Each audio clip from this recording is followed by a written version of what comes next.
कि वागड़ एरिया में हम अलग अलग फसल कैसे सोइंग कर सकते हैं।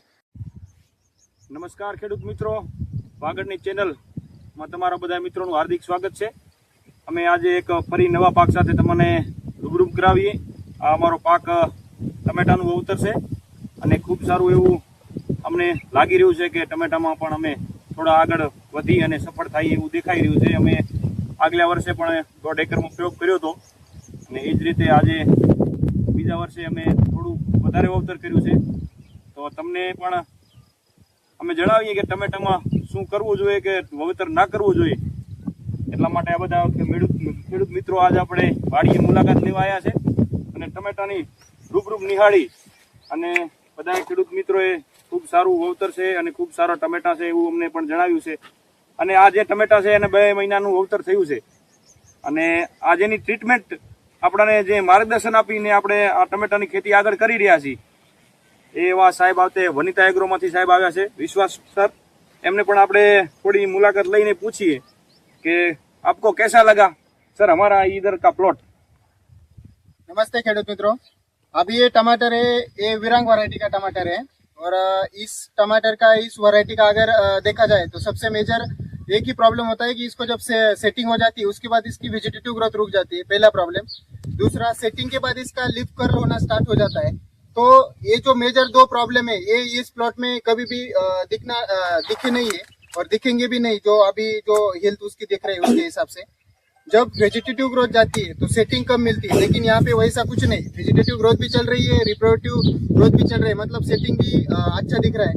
तो ये वेलजू भैया जो है टेक्निकल फार्मर यहाँ के है, वो एक एक्सपेरिमेंट करते हैं हर टाइम। तो ये टमाटर का भी उन्होंने सोइंग किया है।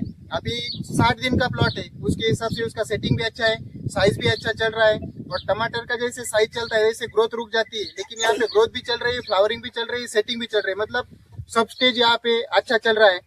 यहाँ पे न्यूट्रिएंट मैनेजमेंट का भी इन्होंने बहुत अच्छा इस्तेमाल किया है क्लाइमेट को देख के। अभी साइजिंग के हिसाब से फॉस्फोरस का एप्लीकेशन कर रहे हैं। टमाटर में कैल्शियम की रिक्वायरमेंट ज्यादा होती है तो कैल्शियम का भी हर 10-12 दिन में उनका एप्लीकेशन जा रहा है। और मेजर यहाँ पे अभी जो दिक्कत सब जगह पे दिख रही है वो है लिप माइनर और फाइटोप्थोरा, जिसको लेड ब्लाइट बोलते हैं।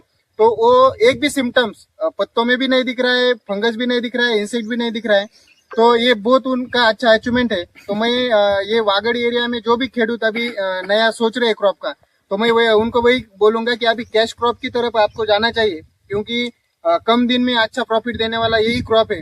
अलग अलग प्रयोग आप जब करोगे तो आप एक क्रॉप ऐसा पाओगे कि जिसमें आपको पैसा मिल सकता है।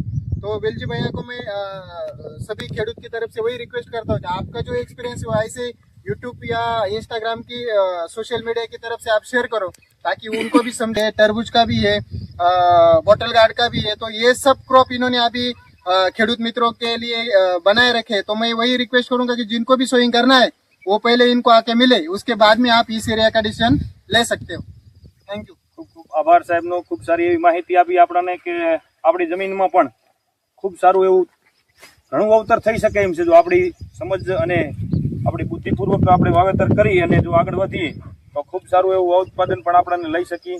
તો તમામ ખેડૂત મિત્રોને મારે ખૂબ ખૂબ આભાર કે અમારી વાડીએ આવ્યા અને અમારી ખેતીની મુલાકાત કરી કે એમાં કિરીટભાઈ જે આપણે સામખિયારીથી જે ખેડૂત એગ્રો પણ ચલાવી રહ્યા છે, કિરીટભાઈ શું કહેશો અમારી ખેતીમાં વાગડ વિસ્તારના ખેડૂતોને શું સમજાવશો આપણે?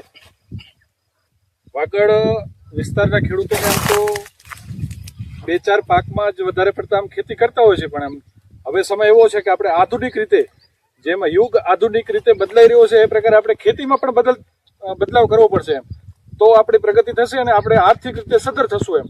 જેમ અત્યારે વેલજીભાઈનું આ ટમાટરનું ફાર્મ આપણે જોઈ રહ્યા છીએ અત્યારે, જેમ સાહેબે ઘણી બધી પ્રકારની માહિતી આપી આપણને, મરચાની માહિતી, ટેટીની માહિતી, તરબૂચની અને ટમાટરનું અત્યારે આ પ્લોટ છે એ ખૂબ સારું ગ્રોથ, એની સાઇઝ અને બાકીનું જોઈ શકો ચારે બાજુ એમ કયા પ્રકારનું એનું કામ છે એમ। તો વેલજી ભગતે એક નવી આમ દોરી જે છે એ ચાલુ કરી છે વાગડ માટે કે ભાઈ તમે જો નવા પાક લઈ આવશો તો તમને સારું વળતર મળી રહેશે એમ। અત્યારે આપણે જોયું હશે હમણાં 2-4 પાકોમાં ખૂબ નુકસાન ખેડૂતોને રહ્યું એમ, તો અલગ અલગ પાકોમાં તમે જો અલગ અલગ રીતે પોતાના પ્લોટમાં જો કરશો પાક તો એમાં તમે સફળ જશો અને સારું ઉત્પાદન લઈ શકશો અને તમારી પ્રગતિ થશે અને આર્થિક રીતે પણ તમે સદ્ધર થઈ શકશો। અને વેલજીભાઈ પાસે આપણે ઘણી બધી માહિતી લેવા માટે બધાને આવવું જોઈએ. આ અમારો મત છે બધાનો.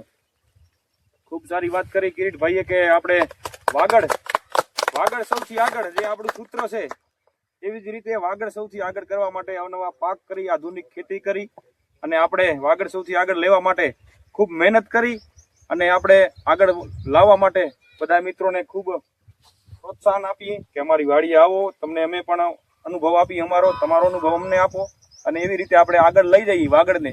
એવો જ આપણા અમારા પ્રયત્ન અને તમારા બંને સાથે રાખી અને આપણે આગળ વધશું. જય જવાન, જય કિસાન.